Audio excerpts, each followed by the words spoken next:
the podcast is "Don't change much." So, what does that phrase mean to MLA Aman Singh? Don't change much.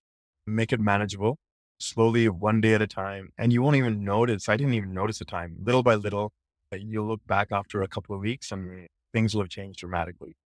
I didn't change anything really dramatically. I lived one day, one moment at a time. I lived in the present. I changed small things. Our next guest is a human rights lawyer, a politician with BC's NDP government, and Parliamentary Secretary for the Environment, MLA Aman Singh. He has a profound personal story about alcohol addiction and recovery. He's also currently recovering from colon cancer. And since stepping into politics, he's been an open book about his health, advocating to reduce the stigma of mental health and addictions, and providing an example to others that there is hope. Let's go back to well before that. When did you begin drinking? And was it just a social thing to start? Were there other factors? I didn't have to drink every day in the past. I drank socially at parties. If I look back on it now, there was the binge drinking once in a while, once every few months, where it really went beyond what was healthy. And then you woke up the next day and were like, oh God, I'm never drinking again. So nothing dramatic, which is what's really scary about alcoholism. I often say it's a disease by attrition. It's slow, it's deadly, it creeps up on you, or it can creep up on you. And that's what happened with me. And then you have challenges in life. We all have those challenges. And if you're in a good space, if you're in a good mental space and you have the support around you, you don't have to delve into the depths of addiction, but sometimes you don't.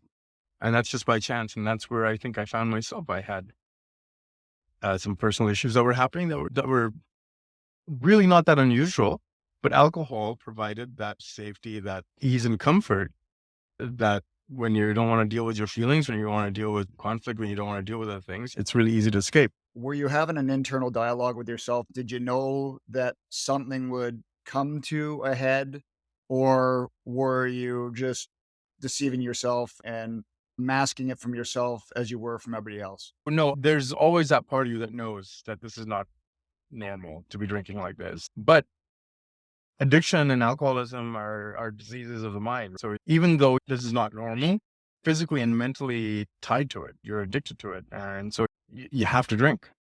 It was just that, and without help, you can't get out of that cycle. And I always knew that this was an issue. It was an issue in the marriage. Other people were telling me it was an issue, right?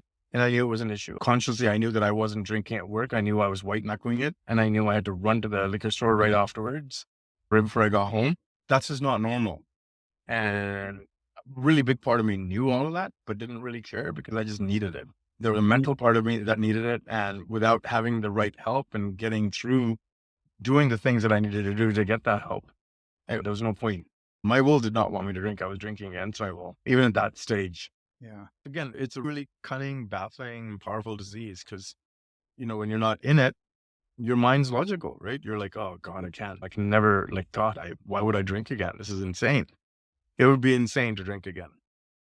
And that was what was going through my mind. So I think I was in the hospital for maybe a week or so. And once I left, no intention of drinking whatsoever. But I think less than a week had passed being out of the hospital where I was like, you know what? Maybe I should get another diagnosis. Maybe they don't know what they're talking about. And I wasn't drinking that much. Cirrhosis is quite serious, especially something else. And now I know that I can't drink a whole bottle by myself. I'll just have a beer here or I'll just have one drink. And really, that's how it started. That's how cunning it is. While I was in the recovery room, a nurse came up to me and held my hand and said to me, look, it's not your fault.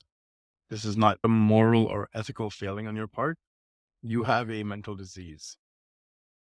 And you can't recover from that mental disease by yourself. You need help. And the first thing you need to get away from alcohol. And for that, you need to go away somewhere for a month or two where your body isn't craving that anymore. And then you need a cognitive behavioral help that's required to help you overcome this mental disease. And I chose one. I stayed there for the full 6-week program. I got familiar with a mental disease model of alcoholism, where I really understood that this wasn't, because until that point, it was like, why are you so stupid? Why do you keep drinking? This is insane. What's wrong with you? What are you lacking internally, Aman, that you keep on doing this? You're stupid. You're gonna die. You've been told you're gonna die, and you keep on drinking. What's wrong with you?" That was the internal dialogue I was having. Really, the biggest block is the guilt and the shame that leads to the effect that people don't ask for help because they feel shameful about it. What was different was I started getting invested. I started before I never put the chairs away or did anything. This time I met someone who eventually became my sponsor. I heard him talk. I heard something in what he said struck some chord in me, and something in what he said just made sense to me. And I went up to him and he's like, "Hey, come help me wash the dishes." And then the next week he's okay, we got enough people to wash the dishes. Can you go out and clean all the cigarette butts? And then for the next little while, that became my duty. So that became my sort of thing. So every week I had to be there to clean up the cigarette butts. And it gave me, I was invested. It gave me some responsibility. Then I went on to cleaning the cups, putting chairs away, listening, starting to do the actual work of recovery with a sponsor, with a step group, going through the steps. And once I started doing all of that, next thing I knew, I had a few weeks. Next thing I knew, I had a few months.